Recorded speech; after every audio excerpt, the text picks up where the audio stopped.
কর ব্যবস্থা ও জনঅর্থ ব্যবস্থাপনায় আধুনিক সভ্যতার সবচেয়ে মৌলিক স্তম্ভগুলোর একটি, কারণ সংগঠিত রাজস্ব সংগ্রহ ব্যবস্থা ছাড়া কোনো সরকার কার্যকরভাবে পরিচালিত হতে পারে না বা নাগরিকদের প্রয়োজনীয় সেবা প্রদান করতে পারে না।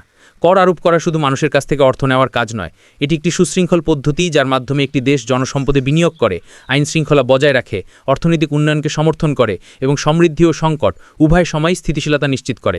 আধুনিক বিশ্বের সব রাষ্ট্রই, আকার, মতাদর্শ কিংবা উন্নয়নের স্তর যাই হোক না কেন, কর ব্যবস্থার উপরই তাদের আর্থিক কাঠামো স্থাপন করে। মূলত কর তিনটি প্রধান উদ্দেশ্য পূরণ করে: রাজস্ব আহরণ, অর্থনৈতিক নিয়ন্ত্রণ এবং সম্পদের পুনর্বণ্টন। রাজস্ব আহরণ সবচেয়ে স্পষ্ট উদ্দেশ্য, কারণ সরকার পরিচালনার জন্য অর্থ প্রয়োজন। সড়ক, বিদ্যালয়, হাসপাতাল, প্রতিরক্ষা, বিদ্যুৎ, পানি এবং ডিজিটাল অবকাঠামো সবই নিয়মিত অর্থায়ন চায়। উন্নয়নশীল দেশগুলোতে কর আদায় অনেক সময় নির্ধারণ করে একটি দেশ কত দ্রুত উন্নতি করতে পারবে, আর উন্নত অর্থনীতিতে কর ব্যবস্থা নিশ্চিত করে যে জনসেবাগুলো কার্যকর ও প্রতিযোগিতামূলক থাকবে। স্থায়ী কর রাজস্ব না থাকলে সরকারকে অতিরিক্ত ঋণ, দান বা অটেকসই সম্পদ আহরণের ওপর নির্ভর করতে হতো, যা শেষ পর্যন্ত সার্বভৌমত্ব ও অর্থনৈতিক স্থিতিশীলতাকে দুর্বল করে। দ্বিতীয় উদ্দেশ্য, অর্থনৈতিক নিয়ন্ত্রণ, একইভাবে অপরিহার্য। করের মাধ্যমে সরকার মানুষের আচরণ প্রভাবিত করতে পারে, উপকারী কর্মকাণ্ডকে উৎসাহিত করতে পারে এবং ক্ষতিকর কর্মকাণ্ড নিরুৎসাহিত করতে পারে।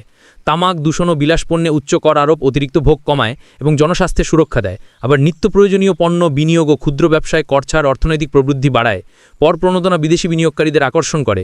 কর রিবেট স্থানীয় শিল্পকে টিকিয়ে রাখে এবং প্রগতিশীল কর ব্যবস্থা উচ্চ আয়ের মানুষকে দেশের উন্নয়নে অধিক অবদান রাখতে বাধ্য করে। আচরণ নিয়ন্ত্রণের এই ক্ষমতা রাষ্ট্রকে দীর্ঘমেয়াদে দেশের গতিপথ নির্ধারণের বিশাল সুযোগ দেয়।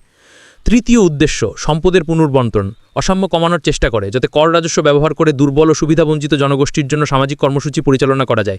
কল্যাণ ভাতা, পেনশন, বেকার ভাতা, বিনামূল্যে বা স্বল্পমূল্যে শিক্ষা ও স্বাস্থ্যসেবা এসবই কর নির্ভর বাজেটের উপর দাঁড়ানো। এই পুনর্বণ্টনমূলক নীতিগুলো না থাকলে সমাজে গভীর বৈষম্য তৈরি হতো, যেখানে শুধু ধনী শ্রেণী উন্নতি করত আর অধিকাংশ মানুষ সুযোগ বঞ্চিত হয়ে পিছিয়ে থাকত। একটি স্থিতিশীল সমাজে ন্যায্যতা দরকার এবং সেই ভারসাম্য রক্ষায় রাষ্ট্র গুরুত্বপূর্ণ ভূমিকা পালন করে। তবে কর ব্যবস্থা কখনো একা কাজ করে না, কারণ এটি জনঅর্থ ব্যবস্থার বৃহত্তর কাঠামোর সঙ্গে ঘনিষ্ঠভাবে যুক্ত। জনঅর্থ ব্যবস্থার মধ্যে বাজেট প্রণয়ন, ঋণ গ্রহণ, জাতীয় ঋণ ব্যবস্থাপনা এবং কোন খাতে কত অর্থ বরাদ্দ হবে তা নির্ধারণ করা অন্তর্ভুক্ত। রাষ্ট্রকে খুব সতর্কভাবে আয় ও ব্যয়ের ভারসাম্য রক্ষা করতে হয়, না হলে অদক্ষতা, দুর্নীতি বা অতিব্যয় মারাত্মক সংকট তৈরি করতে পারে। ব্যয় কর রাজস্বকে অতিক্রম করলে সরকার দেশীয় বা আন্তর্জাতিক উৎস থেকে ঋণ নেয় এবং সঠিকভাবে ব্যবস্থাপনা করলে ঋণ উন্নয়নকে এগিয়ে নিতে পারে। অবকাঠামো, শিক্ষা বা প্রযুক্তির মতো ক্ষেত্রে ঋণ বিনিয়োগ ভবিষ্যতে অর্থনৈতিক প্রবৃদ্ধি বাড়ায়, কিন্তু যদি ঋণ রাজনৈতিক স্বার্থে বা অপ্রয়োজনীয় ব্যয় ব্যবহার করা হয় তা পুরো দেশকে ক্ষতিগ্রস্ত করতে পারে। তাই রাষ্ট্রকে দায়িত্বশীল রাজস্ব ব্যবস্থাপনা নিশ্চিত করতে হয় স্বচ্ছ বাজেট প্রণয়ন, স্বাধীন নিরীক্ষা ও দীর্ঘমেয়াদী পরিকল্পনার মাধ্যমে। অর্থনৈতিক ধাক্কার সময় রাষ্ট্রের কর ও আর্থিক ভূমিকা আরও গুরুত্বপূর্ণ হয়ে ওঠে। মন্দা, যুদ্ধ, প্রাকৃতিক দুর্যোগ বা বৈশ্বিক মহামারী যে কোনো সংকটে ট্যাক্স পেয়ার্সদের উপর পুরো বোঝা চাপানো যায় না। তখন সরকার এগিয়ে এসে প্রণোদনা প্যাকেজ, ভর্তুকি, ব্যাংকিং সহায়তা ও জরুরি কল্যাণমূলক সহায়তা নিয়ে। এসব পদক্ষেপের জন্য শক্তিশালী আর্থিক ভিত্তি ও সরকারি প্রতিষ্ঠানের প্রতি জনগণের আস্থা দরকার। যেসব দেশে কর ব্যবস্থা দুর্বল অথবা অর্থনৈতিক নজরদারি যথেষ্ট নয়, তারা সংকটকালে ভয়াবহ সমস্যায় পড়ে, কারণ নাগরিকদের রক্ষা করার মতো পর্যাপ্ত সম্পদ তো সেখানে থাকে না। কার্যকর কর ব্যবস্থার আরেকটি শর্ত, ন্যায্যতা ও জনগণের গ্রহণযোগ্যতা। মানুষ যদি মনে করে কর ব্যবস্থা দুর্নীতিগ্রস্ত, জটিল বা অন্যায্য, তাহলে কর ফাঁকি বাড়ে, যা রাষ্ট্রকে দুর্বল করে।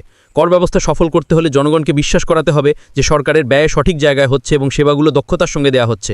স্বচ্ছতা, ডিজিটাল কর ব্যবস্থা ও দুর্নীতি বিরোধী সংস্কার জনগণের এই আস্থা গড়ে তোলে। রাষ্ট্রের আরেকটি গুরুত্বপূর্ণ ভূমিকা হলো আর্থিক ব্যবস্থাকে আধুনিক করা। আজকের যুগে digital payment, online tax portal, invoicing ও স্বয়ংক্রিয় অডিটিং কর সংগ্রহকে দ্রুত, নির্ভুল এবং মানব নির্ভরতাহীন করেছে। এই প্রযুক্তিগুলো ব্যবহারে রাজস্ব ক্ষতি কমে, কর পরিপালন বাড়ে আর অর্থনৈতিক তথ্য আরও নির্ভরযোগ্য হয়। নির্ভরযোগ্য তথ্য রাষ্ট্রকে উন্নতভাবে পরিকল্পনা করতে, সম্পদ সঠিকভাবে বরাদ্দ করতে এবং ভবিষ্যৎ রিস্কি পূর্বাভাস দিতে সাহায্য করে। গ্লোবাল ইকোনমিতে রাষ্ট্রকে সীমান্তপার বাণিজ্য, ডিজিটাল ব্যবসা, বহুজাতিক কোম্পানি ও আন্তর্জাতিক আর্থিক প্রবাহ অনুযায়ী করনীতি মানিয়ে নিতে হয়। বড় কোম্পানিগুলো কখনো কখনো মুনাফা অন্য দেশে স্থানান্তর করে কর এড়ায়, যা বিশেষ করে উন্নয়নশীল দেশগুলোর জন্য বড় রাজস্ব ক্ষতি। এই কারণে অনেক দেশ বৈশ্বিক কর চুক্তি, শেয়ার ডেটা নেটওয়ার্ক ও অভিন্ন মানদণ্ডে কাজ করে, যাতে ন্যায্যতা বজায় থাকে। জাতীয় স্বার্থ রক্ষায় এইসব আলোচনায় রাষ্ট্রকে হাতে কলমে কাজ করতে হয়। কর ও আর্থিক ব্যবস্থা জাতীয় নিরাপত্তার সাথেও ঘনিষ্ঠভাবে জড়িত। প্রতিরক্ষা, সীমান্ত নিরাপত্তা, গুরুত্বপূর্ণ অবকাঠামো সমীক্ষা এবং গোয়েন্দা কার্যক্রম সবই সরকারি ফান্ডে ছাড়া সম্ভব নয়। দুর্বল আর্থিক ব্যবস্থা রাষ্ট্রকে বাইরের চাপ ও ভেতরের অস্থিরতার প্রতি সংবেদনশীল করে।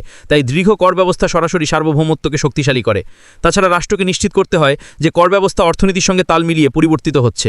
ডিজিটাল বাণিজ্য, অটোমেশন, কৃত্রিম বুদ্ধিমত্তা ও ক্রিপ্টোকারেন্সি প্রথাগত কর ব্যবস্থাকে বদলে দিচ্ছে। তাই নতুন কর নীতি ছাড়া বিলিয়ন বিলিয়ন টাকার কর রাজস্ব হারিয়ে যেতে পারে।